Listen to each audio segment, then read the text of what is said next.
आज की जो कहानी मैं आपको सुनाने जा रहा हूँ, ये सब कहानी से बिल्कुल अलग है। यह कहानी ज्ञान से परिपूर्ण है। ये कहानी बहुत ही महत्वपूर्ण है। यह कहानी है 4 युगों की है। हो सके तो कहानी को पूरा सुनिएगा। इससे पहले अभी तक आपने हमारे चैनल को सब्सक्राइब नहीं किया है तो सब्सक्राइब कर ले। चलिए कहानी शुरू करते हैं। एक समय की बात है, चारों युग यानी चारों भाई एक साथ बैठे हुए थे।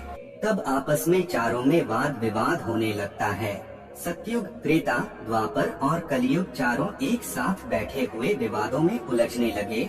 सबसे पहले सतयुग कहने लगा कि अरे मूर्खों, तुम सब मुझसे छोटे हो, तुम मेरी बराबरी कैसे करने लगे। जब त्रेता युग में यह बात सुनी तो कहने लगा कि तुम सबसे बड़े कैसे हो सकते हो, तुम सब में सबसे बड़ा तो मैं हूँ, मैं ही सर्वश्रेष्ठ हूँ, तुम मुझसे सर्वश्रेष्ठ नहीं हो सकते।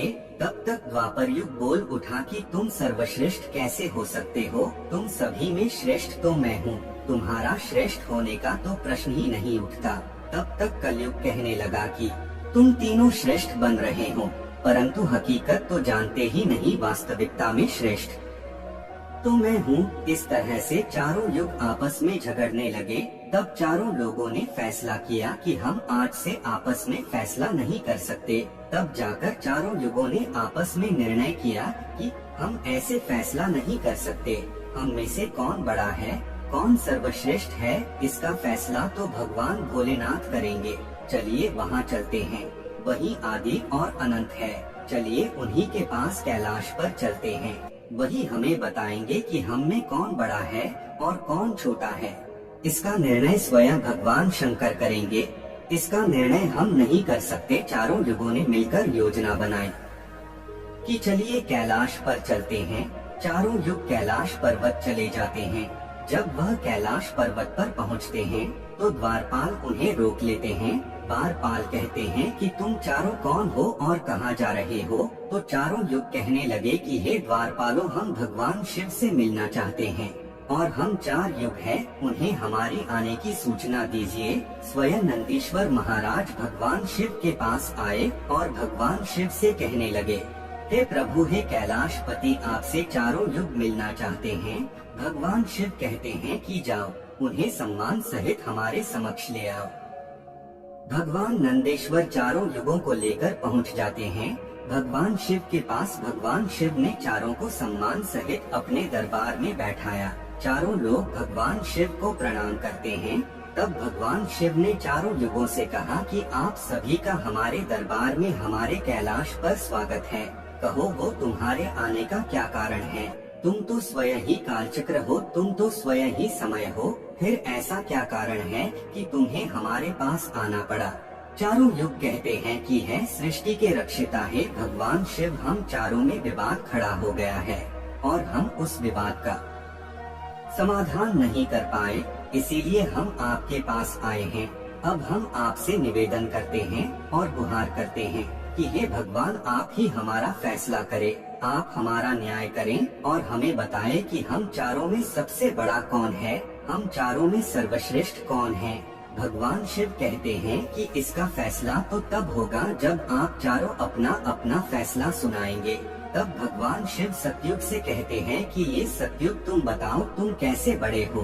तुम अपने आप को सर्वश्रेष्ठ बताने की कोशिश कर रहे हो, लेकिन वो कैसे, यह मुझे बताओ। तब भगवान शिव से सतयुग कहता है कि देखिए प्रभु, मेरी आयु सबसे ज्यादा है, मैं 17 लाख वर्ष का हूँ और अन्य युग हमसे तो बहुत छोटे हैं, इसीलिए मैं इन सभी से लंबी आयु का हूँ। तब तक कलयुग बोल उठा, कहने लगा कि हे प्रभु, व्यक्ति कभी आयु से बड़ा नहीं होता, व्यक्ति तो गुणों से बड़ा होता है। प्रभु, मैंने तो यही सुना है। भगवान शिव ने कलयुग की दलील को माना और सतयुग से कहा कि सतयुग, तुम इस तरह तो बड़े नहीं हो। सतयुग कहने लगा कि हे प्रभु, मेरे युग में जो व्यक्ति हुए वो बड़े ही बलवान हुए, बड़े ही पराक्रमी हुए, वे पृथ्वी को उठा ले जाएं। ऐसे पराक्रमी और बलवान थे।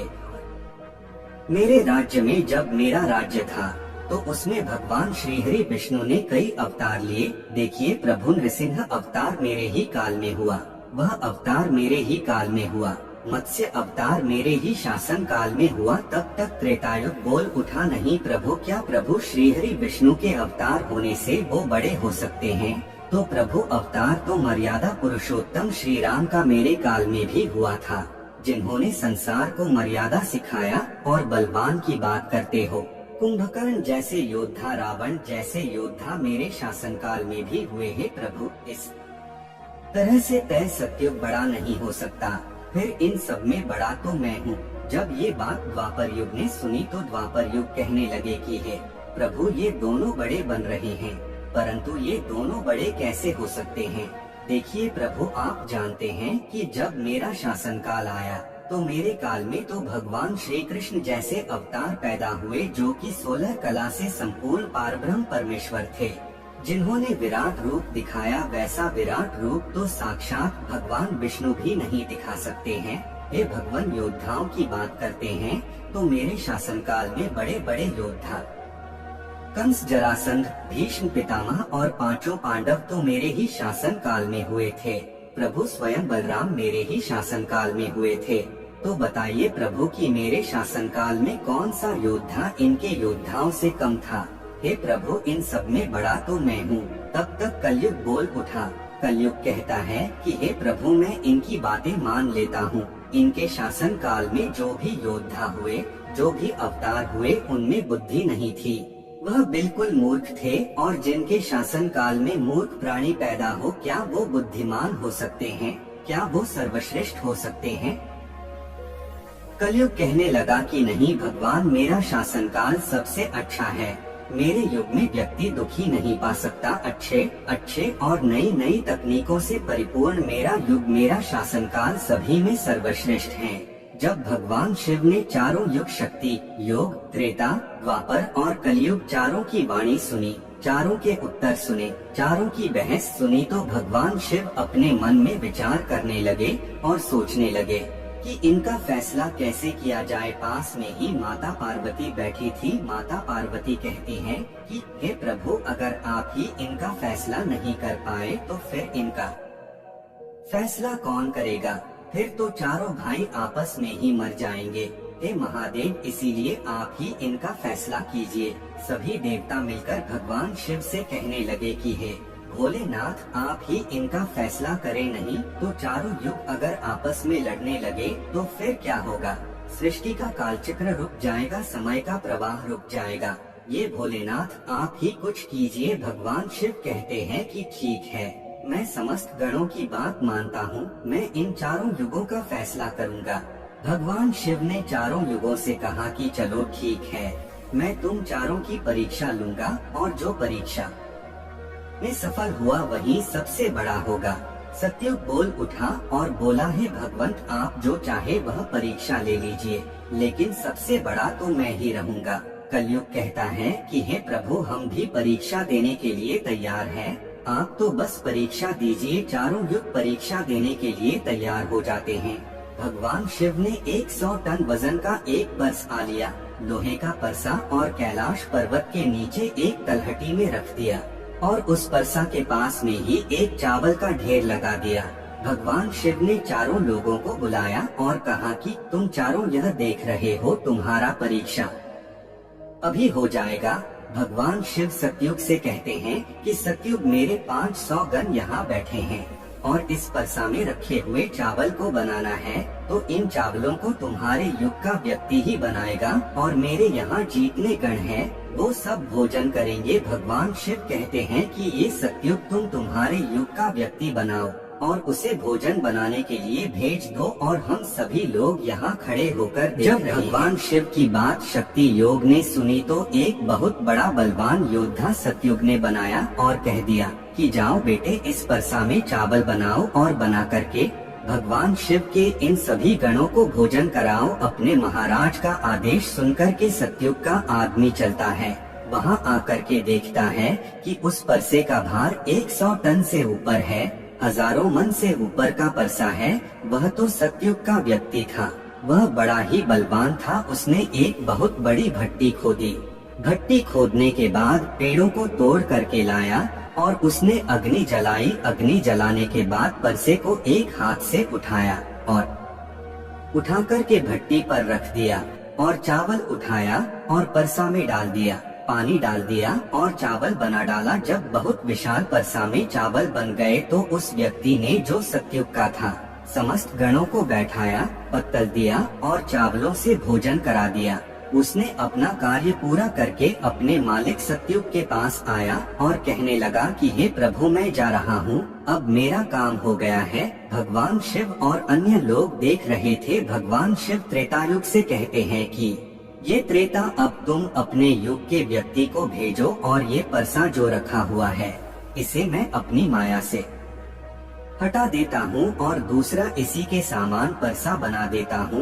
अब तुम अपने युग के व्यक्ति से इस चावल को बनवाओ और मेरे 500 गानों को भोजन करवा। तो त्रेतायुग ने कहा कि ठीक है प्रभु, जैसी आपकी आज्ञा। तो त्रेता युग ने भी अपना एक महान योद्धा कुंभकर्ण जैसा बलवान प्रकट किया और उसको आदेश दिया कि जो तलहटी में नीचे हजारों टन का पर्स रखा हुआ है, इसमें हजारों मन परसा में जो चावल रखा है उसे बनाना है, पकाना है और जब चावल पक कर के तैयार हो जाएं, तो इन 500 गानों को खाना खिलाना है। त्रेतायुग का व्यक्ति भी बड़ा ही बलवान था। वह चलता है, उस परसा के पास आया, पास में एक भट्टी खोदी और उस परसा को दोनों हाथों से ताकत लगाई और उठा करके भट्टी पर रख दिया और ऊपर से रखने के बाद अग्नि जलाई और अग्नि जलाकर उसमें चावल डाला, पानी डाला, चावल पककर के तैयार हो गए।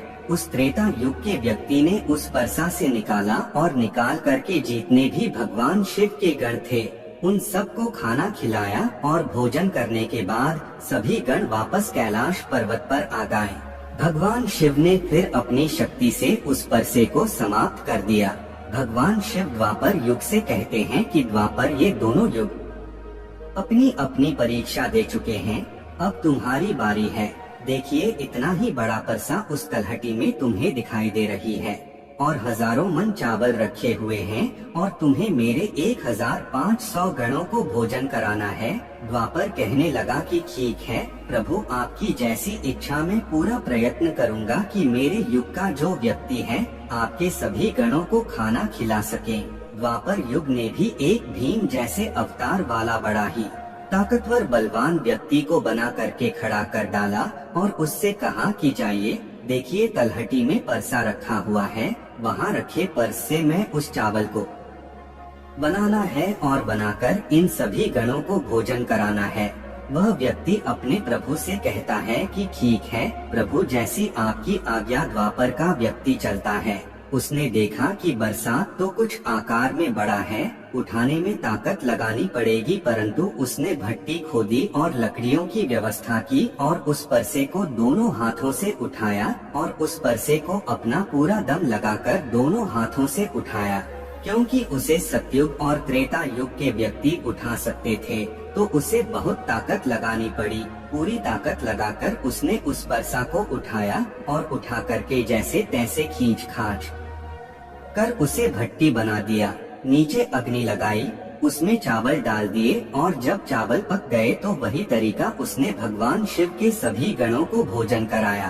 खाना खिलाने के बाद वह द्वापर युग का व्यक्ति अपने मालिक के पास आता है और कहता है कि प्रभु, मैंने अपना काम कर दिया। द्वापर युग ने उसकी पीठ थपथपाई और कहा, शाबाश, अब तुम जा सकते हो। अब भगवान शिव कहते हैं कि ये कलयुग, अब तुम्हारी बारी है। परसा तुम देख रहे हो, उसका वजन कम नहीं होगा, उसका वजन उतना ही रहेगा, हजारों टन। लेकिन जब तुम्हें परीक्षा देनी है, तुम मानने को तैयार नहीं थे कि तुम सबसे छोटे हो, लेकिन तुमने तो माना नहीं। तुम्हारे आदमी की आयु भी मात्र 100 वर्ष है, जबकि अन्य युगों की आयु सबसे अधिक होती है। सतयुग की आयु 1 लाख वर्ष होता है, त्रेता युग में 10,000 वर्ष होती थी और द्वापर युग में 1000 वर्ष होती थी, और ये कलयुग तुम्हारे शासन काल में तो मात्र 100 वर्ष ही है और तुम्हारा आदमी भी छोटा है।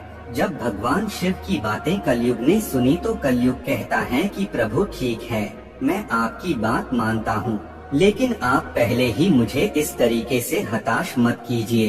प्रभु, आप तो एक न्याय करता है, आप तो एक जज हैं, सबको मौका दिया जाए। परीक्षा के लिए आप मुझे भी परीक्षा देने का मौका दीजिए, हम भी परीक्षा देकर देखेंगे, यदि हमसे नहीं हो पाया तब जाके हम मानेंगे। भगवान शिव कहते हैं ठीक है, तुम अपना आदमी बुला लो। फिर भगवान शिव कहते हैं कि ये परसा देख रहे हो हजारों टन का है, वहाँ चावल रखा है, यहाँ हजारों किलो टन का परसा है और इसमें इतने सारे चावल रखे हुए हैं, तुम्हारा व्यक्ति क्या करेगा? कलयुग कहता है कि ठीक है, आप मेरा तमाशा तो देखिए। तीनों युग हंसने लगे। भगवान शिव भी उसकी बातों को सुनकर अचंभित थे। भगवान शिव सोच रहे थे कि क्या कलयुग का व्यक्ति इतने हजारों किलो टन का परसे को उठा पाएगा। कलयुग ने बड़ा ही बुद्धिमान व्यक्ति को पैदा किया, बड़ा ही तीव्र व्यक्ति था, बहुत ज्यादा सोचने वाला व्यक्ति था। सभी गुणों से संपन्न व्यक्ति को कलयुग ने पैदा किया और पैदा करके व्यक्ति से कहा कि बेटे तुम्हें अपनी शक्ति दिखानी है, परीक्षा का समय है, यदि तुम इसमें असफल हो गए तो मैं सबसे छोटा हो जाऊंगा। वह व्यक्ति अपने महाराज से कहता है कि महाराज इस एक परसा की बात करते हैं, आप ऐसा हजारों परसा यदि हमारे सामने हो तो भी कुछ भी नहीं कर सकते। जब उस व्यक्ति की बात तीनों लोगों ने सुना तो वह हंसने लगे, कह रहे थे कि आज छोटा सा व्यक्ति जिसकी लंबाई मात्र 3 हाथ है, ये क्या करेगा, जबकि हमारे युगों की लंबाई तो बहुत हुआ करती थी। ये बात तो बिल्कुल सच है। सतयुग के लोगों की लंबाई 21 हाथ थी और त्रेता युग के व्यक्ति की लंबाई स्वयं के 14 हाथ थी और द्वापर युग के व्यक्ति की लंबाई स्वयं के 7 हाथ थी और कलयुग के व्यक्ति की लंबाई स्वयं के 3.5 हाथ होती है। तीनों युग बड़ी जोर जोर से हंस रहे थे। कलयुग कहता है कि आप बस देखते रहिए, मैंने अपने लड़के को भेज दिया है। कलयुग का आदेश पाकर के वह कलयुग का व्यक्ति, तीव्र बुद्धि वाला व्यक्ति उस तलहटी में आया। तलहटी में आकर के उसने देखा कि परसा का वजन तो बड़ा ही विशाल है, मैं इसे उठा नहीं पाऊंगा। तो उस व्यक्ति ने दिमाग लगाया, उस परसे के नीचे मिट्टी खोदना शुरू कर दिया। परसा तो उसने हिलाया भी नहीं और उसके नीचे भट्टी खोदकर तैयार कर दिया। लकड़ियों की व्यवस्था करने में उसे तब थोड़ा सा भी समय नहीं लगा, क्योंकि लकड़ियां वहीं रखी हुई थी। उसने उन लकड़ियों को उठा लिया और उस भट्टी में आग जला दी। परसा में चावल डाला, पानी डाला और बस कुछ ही समय में चावल पक के तैयार हो गए। वह कलयुग का व्यक्ति कितना दिमाग वाला था, उसने कुछ भी नहीं किया। परसा के नीचे भट्टी खोदी और उसमें आग जला दी, चावल को डाल दिया और चावल में पानी डाला और चावल पक भी गया। जब चावल पक गए तो भगवान शिव के गणों को एक कतार में बैठा दिया। उन गणों से कहा कि आप मेरा साथ दे और इन चावलों को आपस में परोस दीजिए। भगवान शिव के 4 विशाल गण चलते हैं और उन चावलों को बाल्टियों में भर भर के सभी गणों को परोस दिया। तब कलयुग कहता है कि अब आप सब भोजन कर सकते हैं। भगवान शिव के सभी गण खुशी खुशी भोजन करते हैं। मनुष्य उन 4 शेष बचे गणों को भी भोजन कराया। भोजन कराने के बाद उस परसे को साफ किया और परसा वहीं छोड़ दिया और उसका काम पूरा हो गया। वो अपने महाराज कलयुग के पास आया और आकर के कलयुग से कहा कि हे प्रभु, मैंने आपका काम कर दिया है। कलयुग बहुत खुश था, वह उसका पीठ थपथपाता है और कहने लगा, वह शाबाश, आपने मेरी लाज रख ली, आपने मेरी परीक्षा पास कर ली। भगवान शिव और तीनों योग देख कर के अचंभित रह गए। कलयुग कहने लगा कि हे भगवान शिव, अब आप निर्णय कीजिए कि हम में से बड़ा कौन है। भगवान शिव मन में विचार करने लगे और सोच करके जवाब दिया। भगवान शिव कहते हैं कि मैंने तुम चारों की परीक्षा देखी। जब सतयुग का व्यक्ति आया तो उसने अपनी ताकत लगाई और ताकत लगा के परसे को उठा कर के अग्नि पे रख दिया और स्वयं ही मेरे सभी गणों को चावल परोसा। जब त्रेतायुग की बारी आई तो उस व्यक्ति ने भी बिल्कुल ऐसा ही किया। परसे को उठाया, भट्टी पे रखा, उसने चावल डाला, पानी डाला और उसे पकाया और सबको खिलाया और इसी तरीके से द्वापर युग के व्यक्ति ने भी किया। परंतु तुम देखते नहीं कि मात्र 3.5 हाथ का व्यक्ति, इसकी बुद्धि देखिए कितना तीक्ष्ण, कितना विशाल परसा था, शायद उसे हिला भी नहीं सकता था। उसने उस परसे में चावल बना लिया। मेरे इतने गण थे कि अगर वो बाल्टियों से परोसता तो वो शायद परेशान हो जाता। तो देखिए उसकी बुद्धि, उसने उनमें से ही 4 गण अपनी सहायता के लिए बुलाए और चारों गणों से भोजन परोसवाए और स्वयं ही बैठा रहा। यह तो बड़ा बुद्धिमान व्यक्ति हुआ, यह तो बड़ा ही बुद्धिमान युग हुआ। भगवान शिव कहते हैं कि कलयुग बड़ा ही बुद्धिमान व्यक्तियों का युग होगा, इसमें मशीनों का आविष्कार होगा, बड़े बड़े दिमागधारी होंगे। भगवान शिव कहते हैं कि तुम सब जैसा शासन करते आए हो, चलो ठीक है, तुम सत्य, धर्म और निष्ठा पी रहे हो, चलो ठीक है, लेकिन तुम्हारे युग के व्यक्तियों में बुद्धि का अभाव था, उन्होंने कभी अपनी बुद्धि का उपयोग नहीं किया। नहीं तो कुंभकर्ण, रावण, इनके जैसे महान योद्धा जिनको मारने के लिए स्वयं भगवान अवतार ले लेकर आए, और वे इतना मूर्ख थे, ये नहीं जान सके कि यह भगवान है, यह सृष्टि के रचनाकार हैं, और उनसे युद्ध किया और सभी के सभी मारेगा। कलयुग के व्यक्तियों को देखो आप कितना बुद्धिमान है, और आगे आने वाले युगों में, आगे आने वाले कलयुग के राज में वैसे कि बुद्धिमान व्यक्ति देखने को मिलेंगे। तो भगवान शिव ने फैसला किया कि तुम चारों में सबसे बड़ा कलयुग होगा, कलयुग मशीनों का युग होगा। कली का नाम है मशीन। इस समय बड़े बड़े मशीनों का आविष्कार होगा जो कि सतयुग, त्रेतायुग और द्वापर युग में नहीं हो पाएगा। भगवान शिव की बात सुनकर के वह चारों युग भगवान शिव की बात मान लेते हैं और चारों युग अपने अपने धामों को और अपने अपने राज्यों को लौट जाते हैं। तो आपने देखा कि कैसे भगवान शिव ने चारों युगों का फैसला किया। हम आशा करते हैं कि आपको इस कहानी से बहुत कुछ सीखने को